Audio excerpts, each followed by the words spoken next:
ko ang nararamdaman yung lahat mga kachika.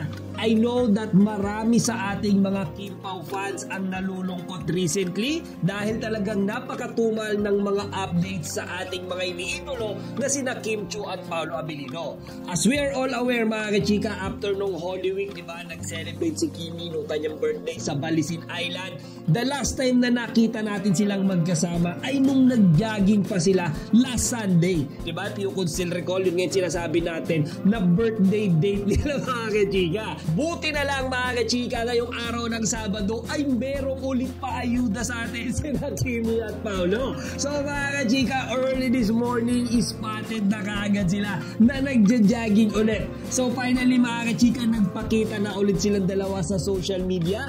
And ang nakakatuwa dito mga kachika, mukhang enjoy sila sa kanilang pagja-jogging. So mga kachika, hindi ko nakita sa mga pictures and videos yung iba nilang mga kasamaang celebrity sa grind method like Alden Richards and Barbie Forteza. Actually, pati si Julia Barreto mga kachika, di ba, kasama na rin nila dyan. And then as far as I recall mga kachika, di ba, nung last content ko, tinalakay natin, dun meron kasing isang post si Alden, ano, kung saan makikita natin na mukhang nagta-transition yung kanyang physical activities to cycling, okay, sa pagbabike. And then, di ba, si Paolo Abilino, niyaya siya. Okay, so nag-let's go si Paolo doon sa post ni Alden. Actually, inaabang-abangan ko rin yan mga chika nung nakaraang araw kasi I thought may lalabas na vlog, okay, or video si Paolo Abilino kung saan makikita natin siya nakasama si Alden Richards. Ngayon, I have this strong feeling mga chika na etong si Alden, ano, ay na-influensyahan ni Kimi tsaka ni Paolo eh. As we all know mga chika, si Kimi tsaka si Paolo talagang nakasanayan na nila yung pagbabike. Okay, talagang hobby nila yan, passion nila yan. Actually, nung nakaraang araw, ano, may nakita akong pictures doon, parang nagpipictorial sila and then naka-gear up sila, naka-attire sila nung mga cycling attire. Ngayon, I'm not sure lang mga kachika kung kailan tinake, okay, yung picture na yan. Hindi ko alam kung matagal na ba yan or just recently, pero ang daming kinilig dyan, kasama na ako kasi kitang-kita niya naman kung paano maghawakan sina Kimi tsaka si Paolo sa simpleng larawan na yan. So mga chika, balik nga tayo sa jogging session ng Kim Pao ngayong umaga. So ang nakita ko lang nakasama nila dyan mga kachika, yung iba nilang mga non-celebrity friends sa grind method. Fortunately, wala tayong nakitang videos. Hindi ko alam mga chika kung kayo may napanood, pero okay lang yan. Ang importante, alam natin na after ng jogging na yan, paniguradong merong coffee date. Wala tayong nakitang videos. Hindi ko alam mga chika kung kayo may napanood, pero okay lang yan. Ang importante, alam natin na after ng jogging na yan, paniguradong merong coffee date. Ito yung nakakaisa dyan mga kachika. Feeling ko, mas mapapadalas yung mga time ano, na makikita nating nagja-jogging sina Kimi tsaka si Paolo. Bakit? Kasi mga kachika, alam nyo ba na magiging part sila ng lights, camera, run? Okay, so mga kachika, isa sila sa mga guest celebrities mga kachika dito sa event na ito na gaganapin sa May 11 ngayong taon. So syempre mga kachika, dapat praktisado sila. Diba? Dapat batak na batak sila sa pagtakbo. Malamang sa malamang sila yung gagawing inspirasyon ng ibang mga participants dyan mga chika. Medyo nakakahiya naman ano, kung konting takbuhan pa lang hihingalin kaagad sila. Kaya syempre mga chika, lagi silang magja-jogging together. Kaya nga, like what I said earlier mga chika, panigurado mas madalas natin silang makikitang nagja-jogging sa umaga. Hindi ko lang din sigurado mga chika, no, kung sino pa yung ibang mga celebrities na magiging guest dito sa event ng Lights, Camera, Run. Another update naman tayo mga kachika, and this is about our Chinita Princess. So yesterday mga kachika, nagpasalamat si Kimi sa It's Showtime kayla MC at kay Lassie.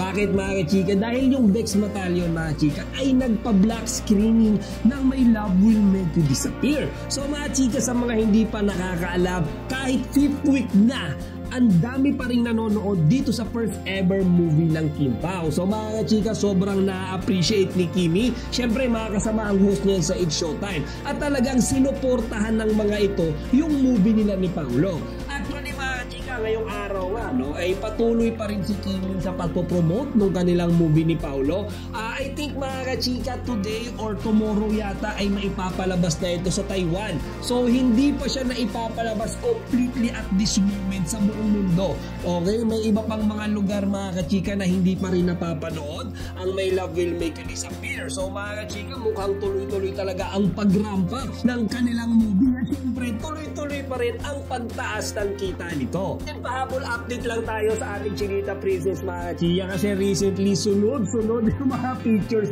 na nagtitrending sa kanya tungkol sa kanyang mga endorsements. So ngayong araw nga lang mga chika, nakita natin yung iba't ibang mga larawan ni Kimi habang ine-endorse yung inumin. Okay na Hello Melo. At we all know mga kachika, si Kimi ine-endorse itong specific product lang na ito ng Brilliant Skin ni Miss Glenda. Di ba nga pareho sila mga kachika ni Paolo na ine-endorse ngayon, or pareho silang under ng Brilliant Skin. Kaya mga chika, ine-endorse dyan ni Kimi yung Hello Melo. And then I also saw a picture, okay, of Kimi yesterday, I think, kung saan makikita natin siya mga kachika na tanghaling tapat umiinom ng alak. Pero mga kachika, this is for endorsement purposes lang naman. So hindi kayo kailangan mag-alala mga kachika.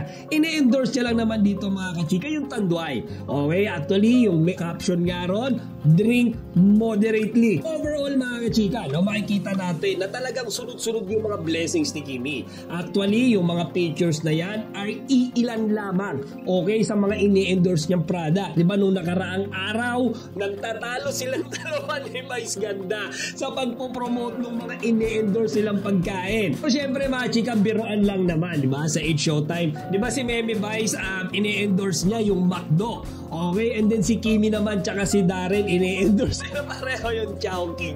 Kaya mga chika, sa 8 Showtime nung nakaraan, nagkakaroon sila ng konting biruan. Okay, tungkol nga sa mga ini-endorse nila.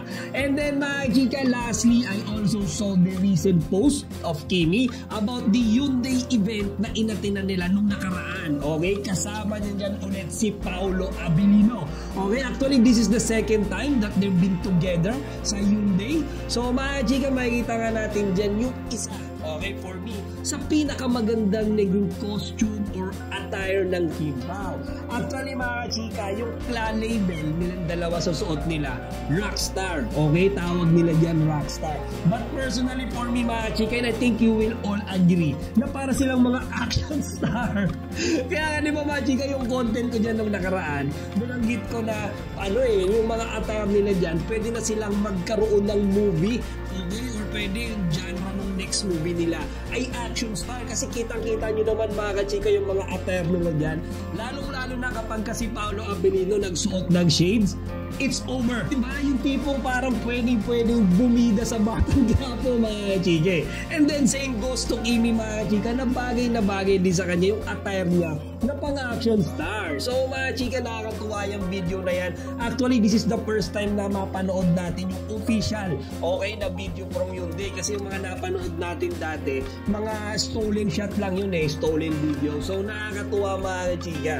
So sa ngayon mga chika, yan lang muna yung mga updates natin for Kimbao. Again, it's very unfortunate na medyo naglalaylo muna sila ngayon sa social media. Siguro dahil nung nakaraan, talagang halos araw-araw yung mga paayuda nila sa atin. Malamang sa malamang mga chika, magiging active ulit sila, di ba? Magpapakita sila ulit araw-araw sa social media kapag nalalapit na or nagsimula ng lutuin. Okay, yung napapabalitang bagong serye na pagsasamahan nilang dalawa. Ang sipag nga naman talaga ni Kim Cho, kahanga-hanga na kahit nasa ika-5 linggo na ng showing ang My Love Will Make You Disappear, full force pa rin siya sa pagpupromote. Ibang klase ang dedikasyon niya, lalo na't at todo pa rin ang paanyaya niya sa mga casual movie viewers at Kimbao fans. At nakakatuwa rin na may mga updates mula sa fans. Tuloy pa rin ang showing sa Guam hanggang April 30 at pati sa London sa View Cinema, Westfield Stratford City. Malaki talaga ang suporta ng fans at may chance pa ngang umabot hanggang birthday ni Paolo Abilino sa May 13 ang screening kung patuloy ang demand.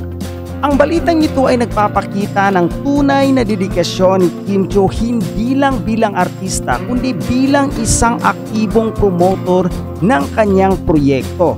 Sa panahon ngayon na mabilis magpalit ang mga palabas sa mga sinihan, bihira ang pelikula na umabot ng 5 linggo, lalo na kung hindi ito isang malaking franchise o blockbuster.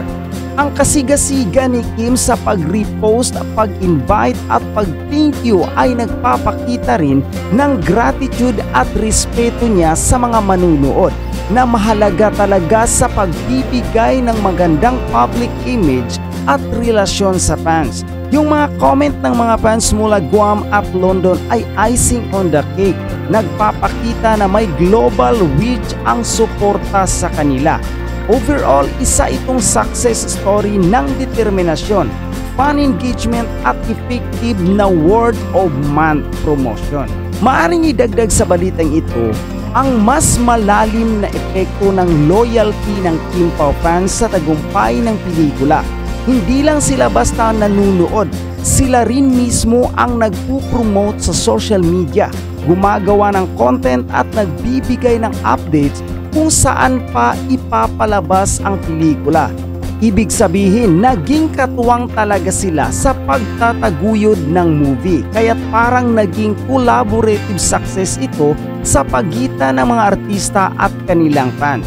Maaari ring banggitin na sa kabila ng dami ng bagong pelikulang lumalabas linggo-linggo, nakayanan pa rin manatili ng My Love Will Make You Disappear sa mga sinihan. Isang indikasyon ng may staying power ang kombinasyon ng magandang kwento, chemistry ni Kim at Paolo at ang all-out promo effort. Kung tutusin, pwede rin nitong maging case study kung paano nakatulong ang organic fanbase sa longevity ng pelikula, lalo na sa panahong matindi ang kompetisyon sa entertainment content.